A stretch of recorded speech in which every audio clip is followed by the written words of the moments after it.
Skipping ain't easy, but it's necessary. I be getting weary, cause shit be getting scary. But sit back, relax, and don't you dare worry, cause I be hitting wrongs with a righteous fury. Yes, sir, see, I am the only one. My name is Josh Dunn, gonna have some fun telling the truths y'all can't handle. I might raise a scandal as I dismantle the fake, make them quake and make them shake. I make you bend, but never will I make you break. Just chill, yo, and don't be frightened. Open that closed mind, it's time to get enlightened.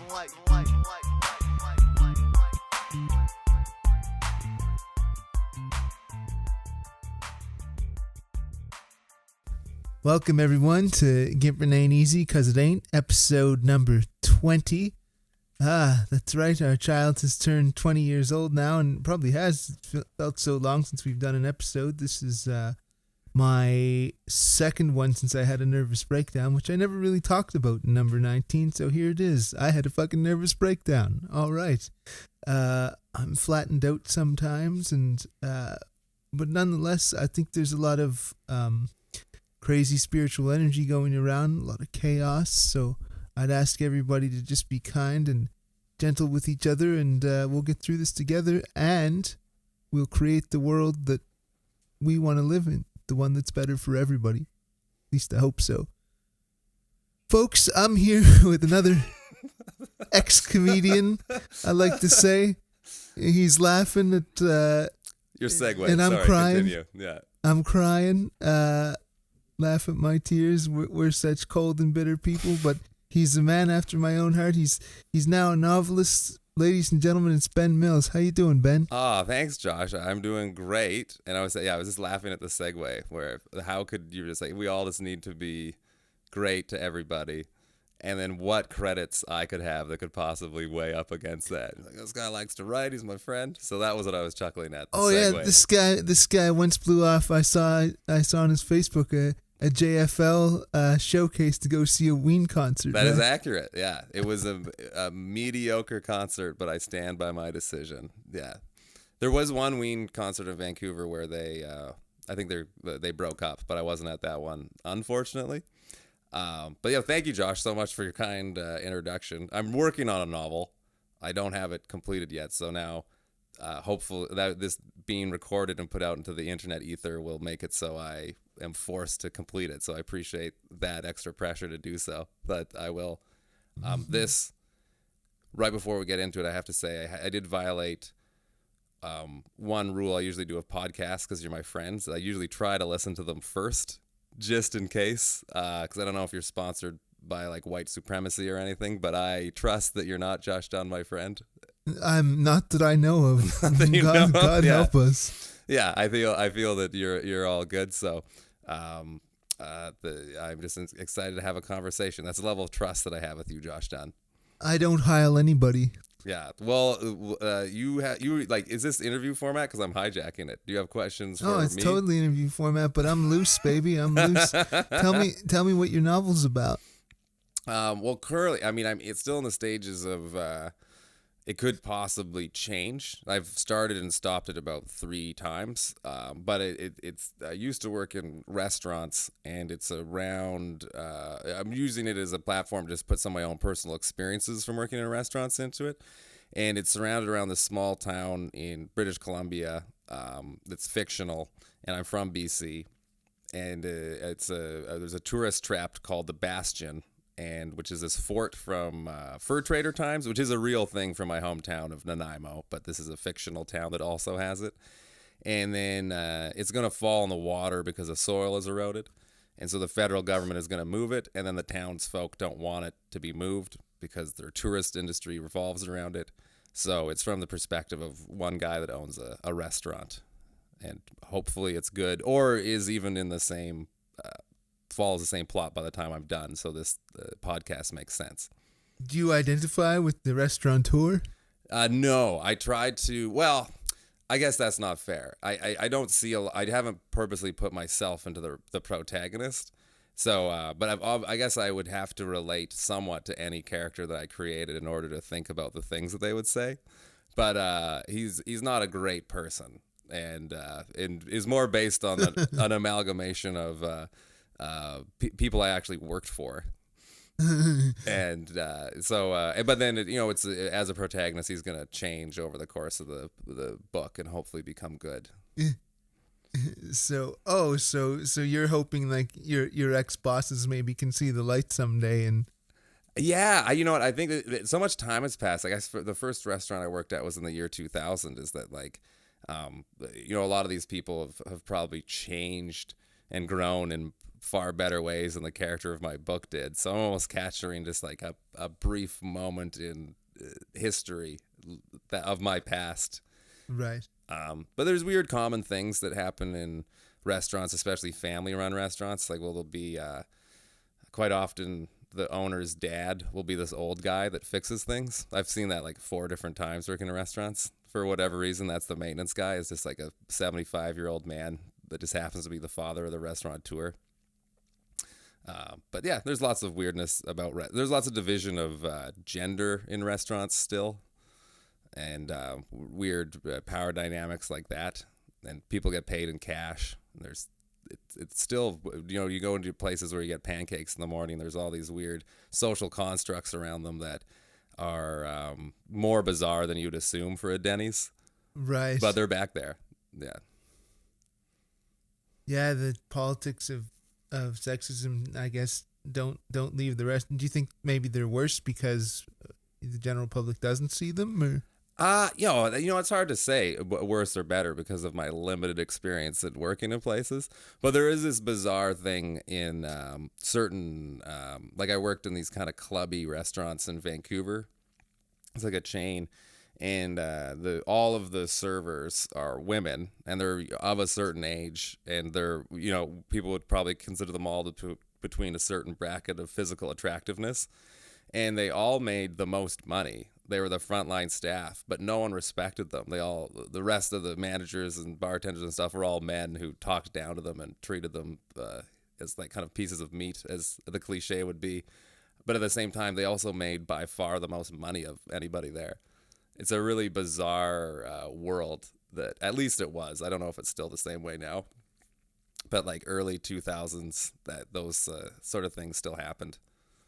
Yeah, geez, let's hope they've gotten a little better, and yeah, it's funny. I met Ben first doing comedy, and both of us, I sort of alluded to in the intro, kind of. I mean, I'm not saying I'm outright ex-comedian, but I'm not really. I mean, I'll still do it, But are you done?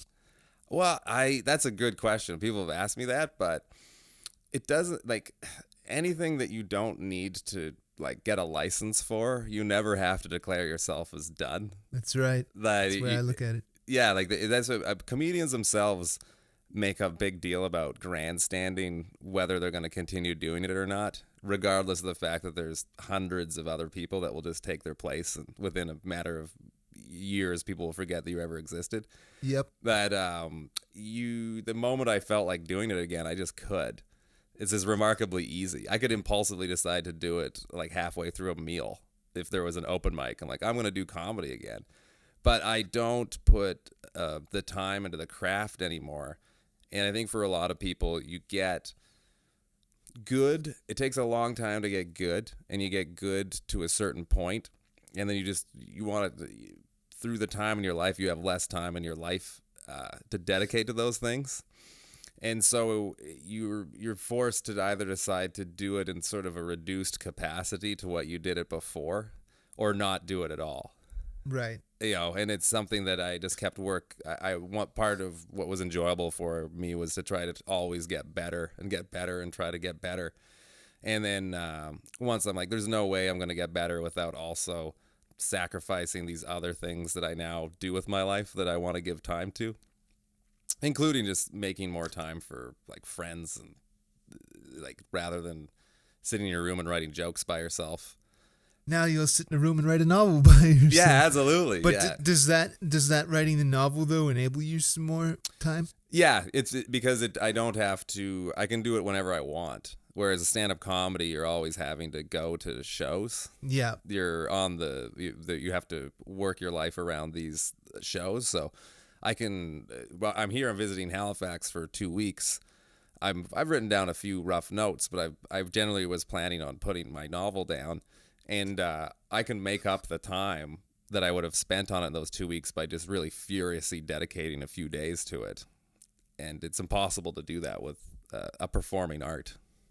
Right. No, you have to be there and out and about and all that. And yeah, I have a really hard time doing that, and a considerably hard time traveling as well. So it's not really conducive to what I want to do with my life, to be like a full-time comic. I mean, you never know, miracles could happen or something. I could base myself in the Ontario Golden Triangle and somehow be able to take the extremes of weather that occur there, but I just don't think it's meant to be. But I still I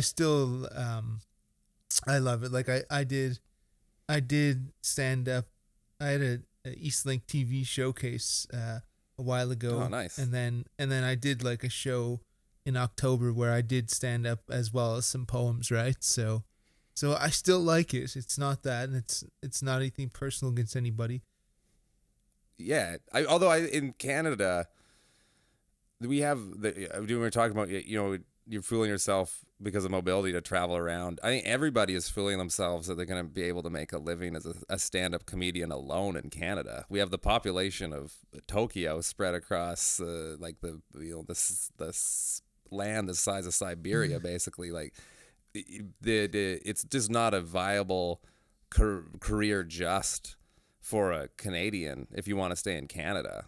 So if you really want to dedicate yourself to being a professional stand-up comedian, you're also making a decision to leave the country. And I would prefer to live in Canada rather than the United States currently. That could change. Yeah, it depends who we get here, right? Yeah, I mean, and you just never know what the future is going to hold. But in 2019, by far, I mean, it doesn't seem like I would possibly ever want to switch places. And I had some friends who moved to, like, we're working in Europe and living in London. You can go over to the UK but I mean, you're an English speaker, right? You're limited to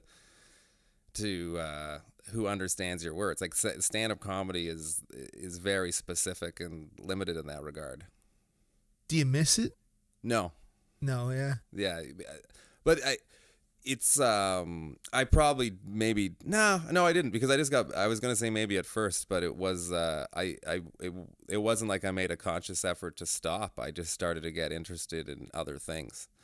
I don't like the anxiety that goes with getting ready to go up in front of talking to people. Yeah, it doesn't. Right. I'm sure there's some value in doing that and like overcoming your fear and whatever, like that's like a quote that would be on the side of a yoga bag, do one thing a day that scares you or whatever. But there hits a certain point where it's just like this kind of repetitive low level of anxiety that doesn't really add much to my life. Yeah, the gratification is just so instant and then it's gone, right? Yeah, totally. Yeah. Like a cloud of smoke. But I go to, like, I don't have to miss it because I can still go to comedy shows. I went and saw like Dave Attell in Vancouver. It was a great show, and a couple weeks ago. And then I've been my friend, I'm staying with, Catherine Robertson. I've been checking out some of the local shows that are happening.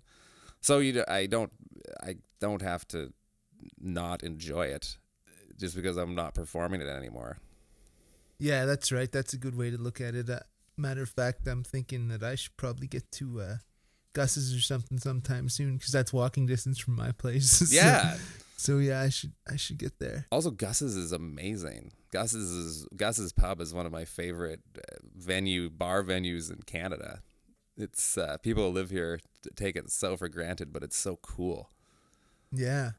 The weird backdrop with all the trees, and then it's just like half torn up, and it's been that way for at least 11 years when I went there for the first time. Yeah, you'd think the whole thing would be gone now, but it stays the same. Right? Yeah, because I have this thing where I feel that like everybody's favorite bar is gone. Like by the time you're in your 30s, even if I don't drink anymore. I quit drinking 9 years ago, but how quickly cool bars just disappear, and how it's almost like a part of your past, the same as like a memory of having a sleepover when you were 15. You're like, oh, my favorite bar is gone. But yeah, Gus's Pub has that weird old bar vibe, and it still continues. And one day I won't be there. Yeah. Halifax, go support Gus's Pub. That's what I'm promoting on this podcast, Josh Dunn, is Gus's Pub. Gus's Pub. Yeah. Maybe they'll sponsor us if they want to. I don't know. Get in touch with us for sponsors at Gimpin' Ain't Easy. That's easy with a Z, like easy at gmail.com. Or find me, Josh Dunn, on Facebook, and you can sponsor us. So it was so good to hang out with you there the other day. Yeah, and agreed. We've been talking about rough times, and a lot of this show is about overcoming struggles. So did you recently preside over someone's funeral or something like that? Yes, that's accurate, Josh. Yes. Yeah, that's probably I won't say probably, that would be the most challenging thing that I've done in my life. It was my very good friend, Corby Cuff, who I miss every day. This is, it's February 2019, and that happened in August. Well, when I officiated the funeral, he died at the end of July. And, I'm not going to get into the details of how he had died, but it was very sudden and unexpected. And his brother had asked me to preside over the funeral. At the same time, I heard the news that Corby had died. And, it's hard to put into words the complicated way that was pressure. Mm-hmm. Yeah. Because someone always has to do that. I don't think usually it's necessarily the friend of the person, but with my background of public speaking, and also me and Corby both I ran a comedy show at the same time that he did this amazing thing called Soapbox Sunday, where people would come down and talk, and we were neighbors. It was like in the same neighborhood, so we would talk at length about those sorts of things. So his funeral was also in that neighborhood, so it just really made sense. It was really appropriate for me to do. But it's really intense to be in a hard, heavy grief, and then also realize that you have an opportunity to make other people feel just slightly better in that situation by what you can say. And so it was probably the most serious I've taken anything, was those few days of preparing notes. I had to just Google, how do you officiate a funeral? And then would read and then break down into tears and weep for a while, because I'm still close to the person, obviously, and still in that my own grief. And then also, other people are counting on me to... if I had just blubbered and cried and done nothing, no one would have blamed me. Right. There was no pressure in that regard. I felt like people were counting on me. Just the fact that I was willing to do it was enough. But I don't think I've ever done anything more important. In the same way that sometimes you think about, how would I handle myself if, I was in a plane was crashing, or I was in some kind of disaster? Would I be like a hero, or would I be a person that just froze up in a chair or something to that effect? I guess I know what I'm capable of doing under that really intense grief, as I was able to deal with my emotions and compartmentalize them in such a way that I could get through this thing. At the same time, I was very lucky to have been put in the position to do that, because I received an overwhelming amount of support from my friends and Corby's friends. Right. It's kind of everybody coming together, and that sounds like kind of answers my next question. I was going to ask, what some of your greatest accomplishments would be, and that would have to be one of your greatest challenges, was also one of your greatest accomplishments too, right? Yeah, to be able to pull that off. Yeah, just to have been able to have completed it. And it wasn't just me. It was everybody who went up and spoke. There was about 300 people there. My friend, he was 47. I might have that wrong, so sorry, Corby, if I did. But he was 47, and everybody he knew was still alive, basically.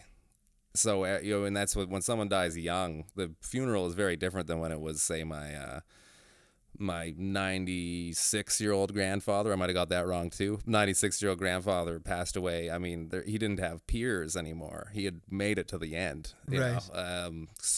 So it was a very intense, just public speaking thing to get up in front of 300 people. Much less it's your son and your brother and your partner and all these things, and these people needed to go up there. And I should say too, I could barely talk when I got there. Yeah, I that's had what no. happened to me. I Yeah. did my grandfather's. Yeah, Like I did a little eulogy, and I was like, crying the whole time, kind of thing. yeah, absolutely. And your phone's ringing. Our pizza's been ordered. We've talked about this. We talked about turning the phones down before we started. This is to spam. Yeah, but then we didn't have a cord, and so we're gonna ignore this. Hi, I'm sorry. I'm doing a podcast. Goodbye. There we go. That handles that. Doesn't even have to be edited out. It's great.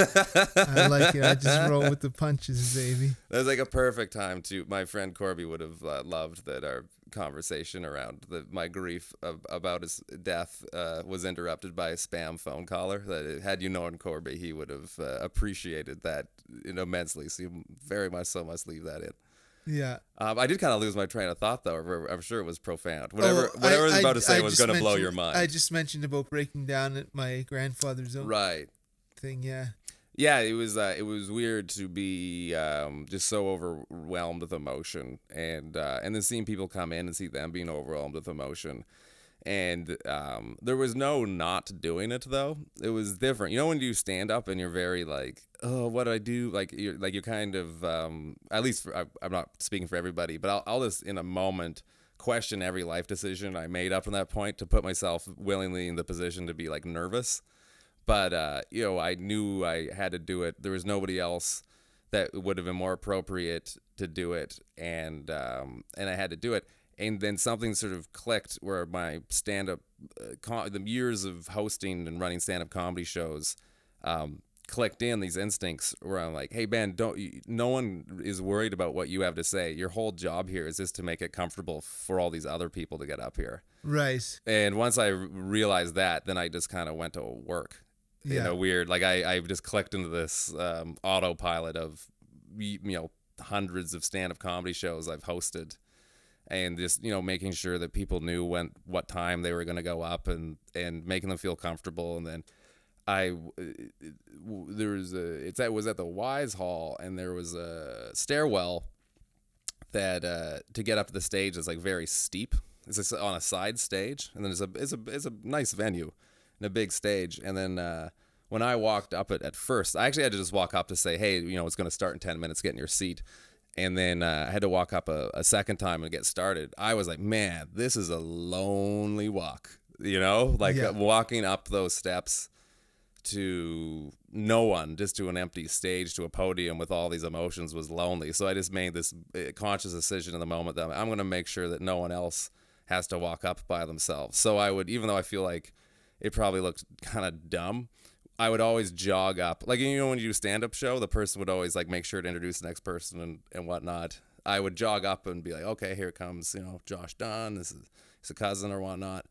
I would say something to that effect, but in my brain, it was just purely so when that person walked up the stairs, I could turn and look at them so they didn't have to feel like they're going up there by themselves. And it is little things like that I think probably helped from my stand-up comedy experience. Probably, created an event where people could say things that ended up helping me during my grieving process. Yeah, no, that's great. And it's like you went into like good MC mode kind of thing. Yeah, trying to, the idea of that. It's also just, people just do not like public speaking. Like, speaking at a funeral is this such a wild time to finally be doing it. Like, you're like, everybody's just dreads public speaking, and then it's the worst moment, and you feel like you're falling apart. And then that's the time when our culture is like, let's get in there and public speak, which I think was partly what I talked about off the top, even though I don't really remember. Yeah. No, that's cool, man. And I think this segs pretty well. I'm not great with the segues all the time, but this time I've got one because coming out of that, we were talking last time about how you've recently like upped your life game. You know, like you're off sugar. I've cut way down. I shouldn't say I'm all the way off, but I've cut way down. Right. Yeah, but I'm all the way off caffeine. All the way off caffeine. And I used to be very addicted to caffeine for most of my life. So that was a big game changer for sure. I already don't drink too. Sorry, I cut you off to correct you. Oh, no, that's did you have fine. more amazing things to list off that I've done? Well, that I forgot. You told me you got your finances in order. Finances sorted. Yeah, that's true. I would say of all the things that a person could do to make themselves feel better by the end of the day, because I've tried a little bit of exercising, and that I just do a little bit of a lot of things that are supposedly good for you, or I do a bit of meditating. I've started now. Go for really long walks and fresh air. I try to get all the classics, Josh. But of all the things that I think that a person can do that will make them feel better is just knowing what is going on with your finances. Not even having money, even if you're being crushed with debt. Like, I mean, it's terrible. I just said like meditating, all these stuff. But most people live in fear of how their finances operate and are in complete denial of them. And something like checking your bank account or hearing about retirement or anything makes people recoil in horror the same way as like seeing something gory does to people. And just having some kind of game plan to sort out your finances eventually, whether it's like by the end of the month or by the end of 10 years, like you need to go bankrupt, just to have a game plan will take so much stress out of your life, even though like money is a shared illusion and it isn't even real. Yeah. Don't fear your finance. Ben Mills, as educated by the restaurants and hundreds of comedy shows. Yeah.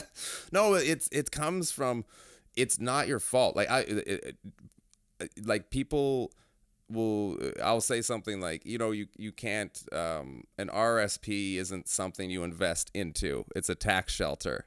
And even just saying something like that about friends of mine who make significantly more money than me will just say, I just want to hear about this right now. We'll get tense at just the idea of trying to navigate simple things about finances. And the reason is because banks want us to feel that way. That think about what a bank is. It's like there's no information. It looks like the lobby of a hotel. Like people are all dressed up. It's carpeted. There's no information about anything. And you walk in, you just feel, you don't even know where to go usually, right? Like you're like, there's all these things set up and whatnot. I mean, it should be set up like a restaurant.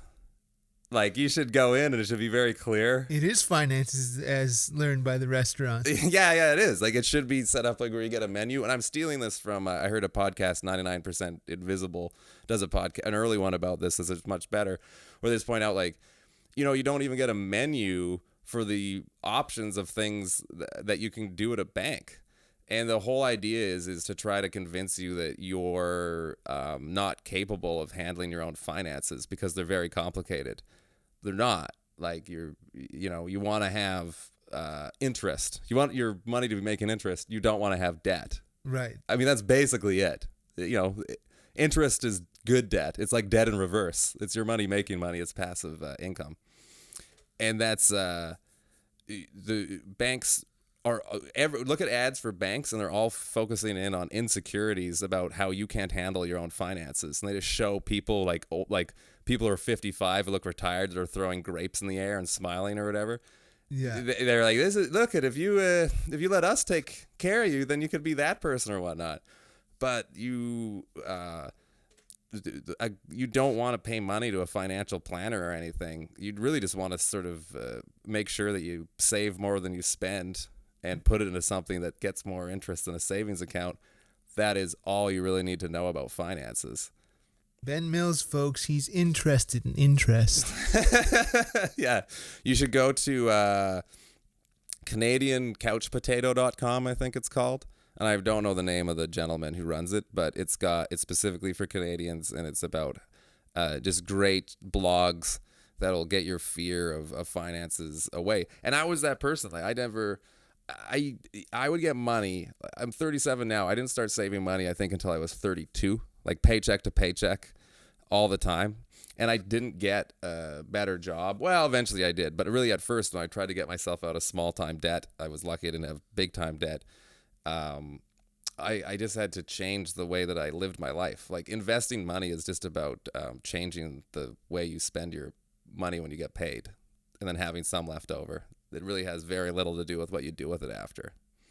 So I do think that fits into a sense of self-care. And I mean, I think I should have started with the much more interesting anecdote that I gave you about how I think that money is similar to lucid dreaming, in the sense that you need to, if you're going to lucid dream, there's certain rules you need to understand. I don't understand them. I don't lucid dream. But, there's certain things that you can and can't do, like turning on light switches and reading and stuff.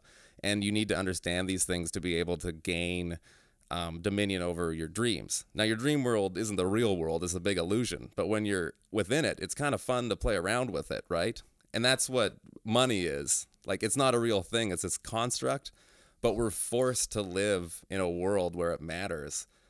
And even though it isn't real, and it isn't, having money won't make you happy, but just, being able to navigate the world so finances don't make you depressed is really important. That's a part of your overall well-being. And even if what you just realize is that you're going to be in debt for 25 years, and it's going to take you a really long time to claw your way out of it, and you're going to have to make some substantial changes to your life, you're going to feel better once you make those changes, because at least you're pointed in a positive direction. And debt is, I think, one of the number one, if not the number one cause of marriages breaking up. I mean, it has real tangible I would have thought it would be infidelity, but I guess in Canada we don't have that big of libidos. Yeah, we don't have enough people to cheat on with, maybe. Yeah, or that too, yeah, not enough population. But I think that, I mean, think about it. Way more, I mean, just anecdotally, way more people have debt than infidelity problems. I mean, generally, people like to pair off or whatnot and play by the rules. Right. Most people have debt. Yeah. If you have like $0, you're in the top percentile of Canadians' finances. If you have zero. Yeah, I've never had a credit card, which is wow. What? Yeah. But you're like a grown up. Wow. How do you get how do you buy like flights and stuff? I don't typically, or I'll use like my mom's or whatever. That's a good point. Pay her, yeah. You shot me down pretty quick. Yeah. How do you impulsively buy tickets to concerts, Josh, if you don't have a credit card? Yeah. I don't typically, or I'll just give cash. Yeah, I had to use my cousins to get these glasses. The modern world is leaving me behind on my 11-year-old computer and cordless phone that I forgot to turn off for the second time because our cord didn't work, but they knew what was what. I kind of want to steer the conversation to maybe something a little. Was there anything more spiritual of the things that I've improved my life with? Perhaps? Oh yeah, you're meditating all the time. Well, no, I just started doing that. You know what? I've just started using an app to try meditating. I've only done it for 3 weeks. But so that is, but exercising the brain like a part of your body, I think, is a good, and your focus is a good thing to do. But you mentioned other things. You mentioned the quitting caffeine, which I think is very underrated. That caffeine really messed my sleep up, and I realized that after I quit. Right. Because I went through a few months of my sleep being very messed up because my body was so used to releasing these large amounts of chemicals to put me to sleep each night, because I drank like 6 cups of coffee or more a day. And then I'd quit drinking 9 years ago, and I liked drinking. I still think the physiological effects of me quitting caffeine were like actually more drastic. As I started just falling asleep like 7:30 night and then waking up at like 5 in the morning, just wide awake, like, zzz, eyes wide awake. So my body was used to having to overdose the chemicals to put me to sleep and to wake me up again in the morning.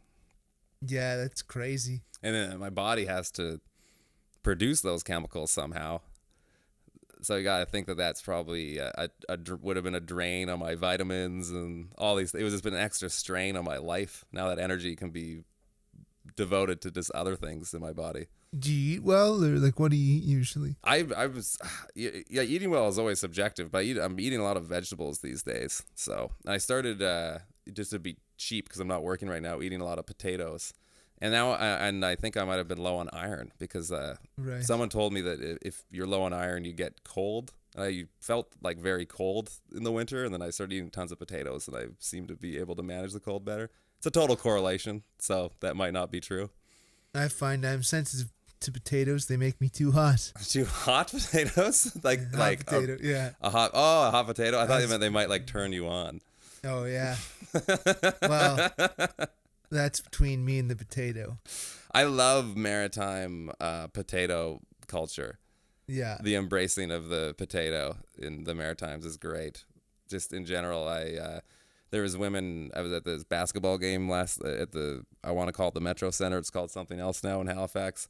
And there's these women walking around tossing out apples, like free apples. But I thought it'd been way more maritime-y if it had just been like a cooked potato. Yeah. There you go. Just right in the hand, just bite directly into it. Mm. I did have some mashed sweet potatoes for lunch. Actually, it's pretty. I don't mind mashed potatoes, but any other kind, I'm not really that big on. Even fries, like I'm not wild about. Really? I feel that like culturally you would be pressured into liking fries.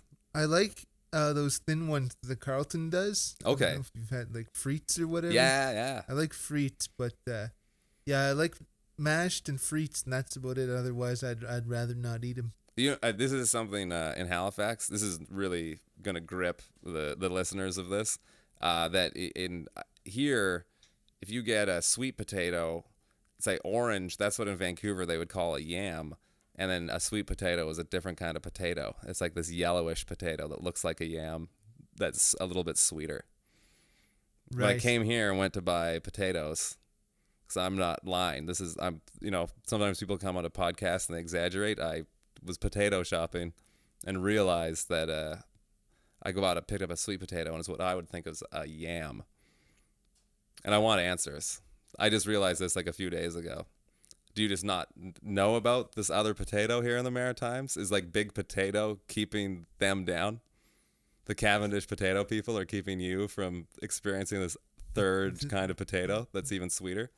Oh yeah, a candy potato. That might get me on board if it's even sweeter.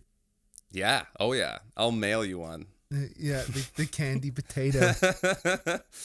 I don't know if someone's ever brought this up or if this is like very taboo, but for being such a potato centric part of the world of my country, you got to get on board with this other kind of sweet potato. Okay. I'll do my best. I like that you started by asking me a question very hard to talk about my friend's funeral, and then I've somehow managed to hijack this into a long segment talking about different kinds of potatoes. Yeah, so that's my cue to move on. No, it's the reverse pyramid of journalism. Yeah. Yeah, no, I'll just ask you. I'll ask you because I ask everybody. What was your childhood like?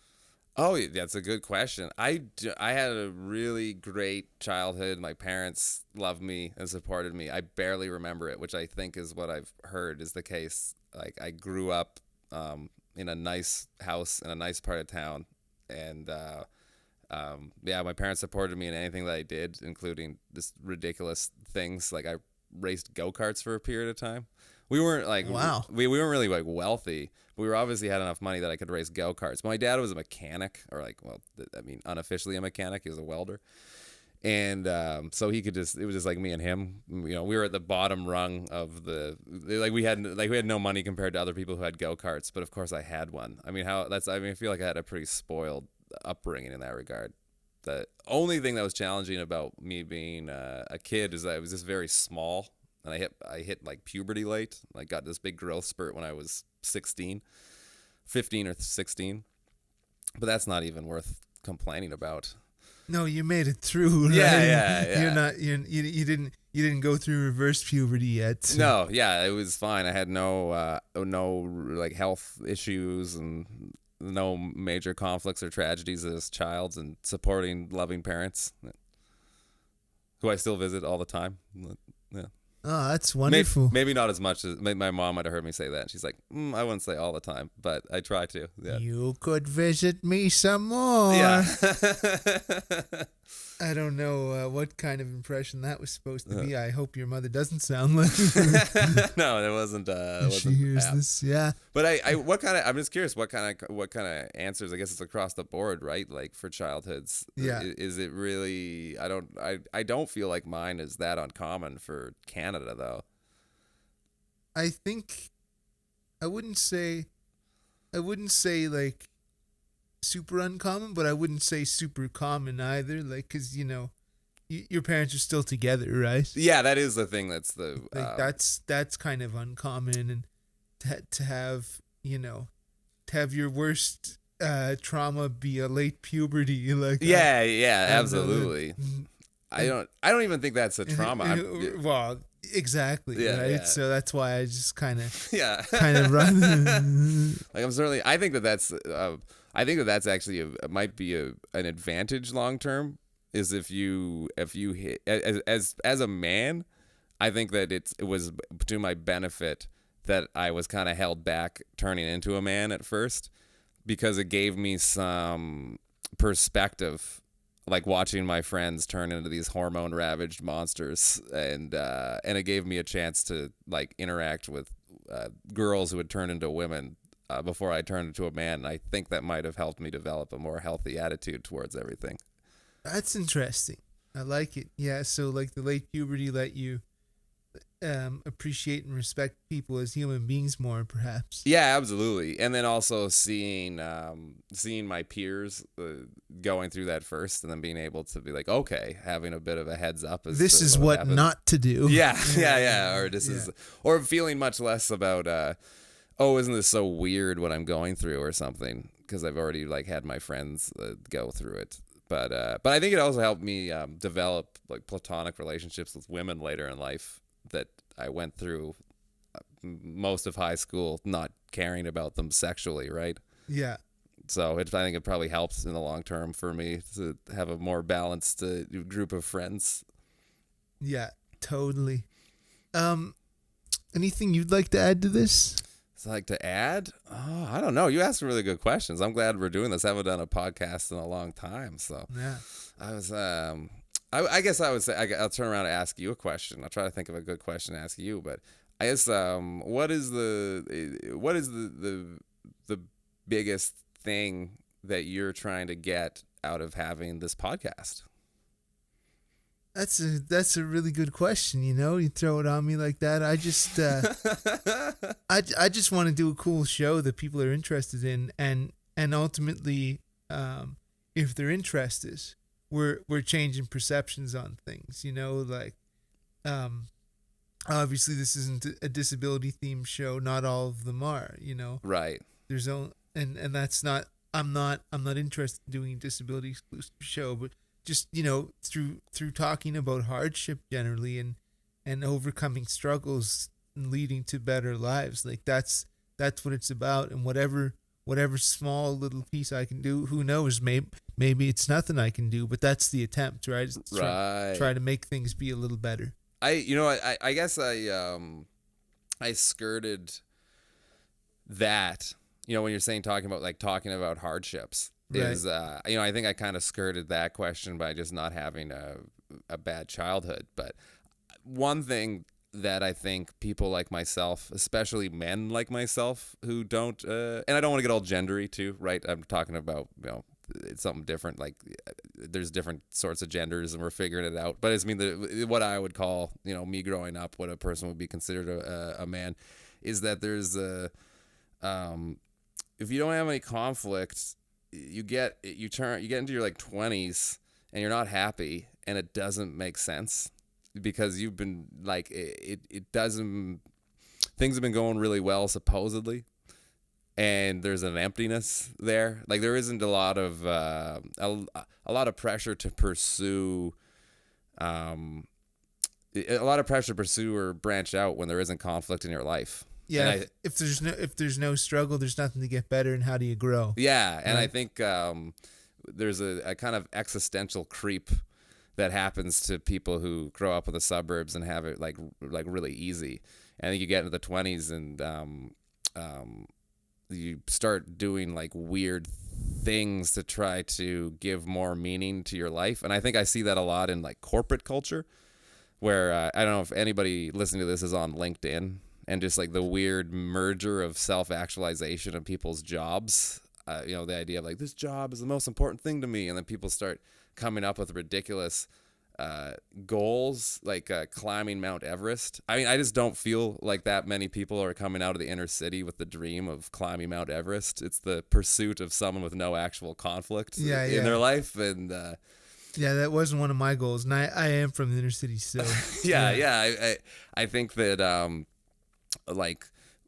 we enable the concept of passion, like, and all passion is the feeling you have when everything is going great. And there's a lot of people without conflict who are like, you know what you need to do? You need to just go out there in the world and just discover your passion. And people who are like Instagramming their vacations and stuff like that. I feel like that's the sort of vapid waste of life that is that comes out of a life without conflict that isn't questioned. Because what are you ultimately going after? You're trying to chase some kind of feeling that like you're trying to get out of the gray. You're trying to chase some kind of a feeling, anything. In my opinion. Yeah, no, totally, and that's I think be thankful for the hardships life gives you, because they're meant to make you stronger. I guess that's the way I'm gonna take a glass half full look at that. But that said, man, hardships are bad. Like it's good to it's good to not experience them. I think that I wouldn't trade that. I mean, there's not even a comparison between a person who just is like has existential woe in their 20s and to someone who had to drop out of high school because one of their parents died and they had to go to work, or lived or pulled themselves out of abject poverty. But I think that I think I definitely went through just weird things when I was seeking some kind of meaning, but it's totally just the luxury of an entitled person. Yeah, I'm gonna take that existential journey 10 times out of 10. I mean, a lot of the good that people try to make out of tragedy is just out of necessity. Well, yeah, but what else is there? Well, exactly, yeah. But we can't romanticize that. I think it would be way better if more people had loving, forgettable childhoods like I did. I that's like the best thing I could wish on a person. Yeah, I don't know, man. Like, I know what you're saying, right? Because like, you don't want to say, oh, well, no, it was good that you were orphaned at a young age or whatever. Yeah. Fuck, no, that's not what I mean. But on the other hand, like if I had like met the girl of my dreams when I was 17, before I developed myself fully in all my interests and we stayed together and all that stuff, like maybe I would have been satisfied with a job at Zellers or something. And that's nothing against Zellers workers or even Zellers for that matter. Well, luckily, it doesn't exist anymore, so you can exist. slag Zellers workers all you want. In that case, I could slightly don't even. That's all my references. Like I made one to Beep a while ago, and that doesn't exist either. So the world is leaving me behind yet again. Not only with technology, but my references. I'm making fun of corporations that no longer exist. So that's where I'm at, folks. But I just or at Walmart or whatever, and then but that's all. And I never tried comedy, and I never tried to do this podcast. I never tried to do my theater show or poetry or any of these things. So,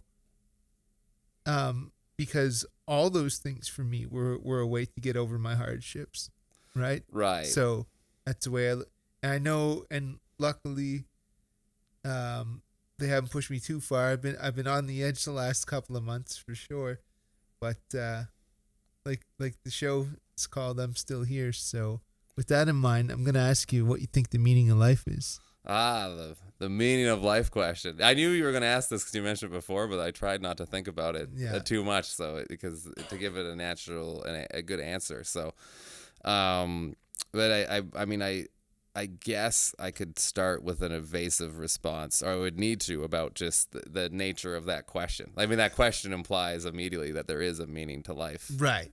Which I don't. Well, you could say the meaning, or you could say there is no meaning. Like that could be your answer. Yeah, it's true, but I feel that the answer is more nuanced, and that I think that our lives do have meaning, and that because I think that consciousness is meaningful, and your own consciousness is a very meaningful thing, and that there really is nothing that exists in this universe without a consciousness for it to be run through. Like whether it be a human or an animal or whatnot, but we don't all start from the same positions, so there can't be a blanket meaning for everybody, because you just end up having these weird, dark, like paradoxical questions that there's no answers to. Where you're just like, well, how could you expect the same thing from me, born in 1981, than from someone that was born in 1781, or somebody who died as an infant? That there couldn't be an Right. overarching meaning for that would work for everybody. But I think a life unexamined is kind of wasted. I wish I was smart enough to remember the very famous was it Aristotle said something like to that effect. But that I don't think that we should be examining our lives in the same way, but just finding something that's happening in the present is what is ultimately the most important. Not living in the past. Like vengeance certainly isn't the meaning of life. Nope, I've learned that. Yeah. Being stuck in history or stuck repeating history would not be the meaning of life. Nor would fretting about the future, which is still, both of those things are very important to do. We should consider what's going to happen in the future and how our behavior dictates what's going to happen in the future. That's very important. But that isn't where we should be grounded in terms of meaning. We need to just realize that the only commodity that we have is our own time. And the only way we experience time is in the present moment. And so that's where you have to get to the point where you can just find some kind of peace in the existence that you have is the meaning of life, to me, I guess. Just based on the hand that you were dealt. Like finding a way to just be very present. And there was a Radiolab podcast, and I'll get it all wrong.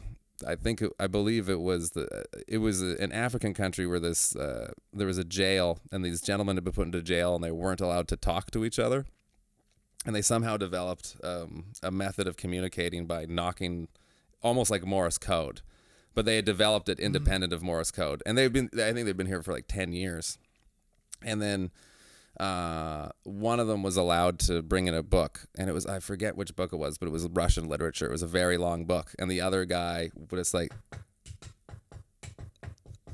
tapped it out in Morse code to the person next to him. Wow. In entirety, and it was like took months to do it, and there's like so much going on in that moment that's about what the meaning of life is, which is just they were continuing to live within the very, very limited confines for which they had been given, and were being compassionate to each other and whatnot, and we're just making the most out of a horrible situation. And I wish I remembered that episode of the podcast, because everyone should listen to it, but I don't. You'll have to go to Radiolab and figure it out yourself after this.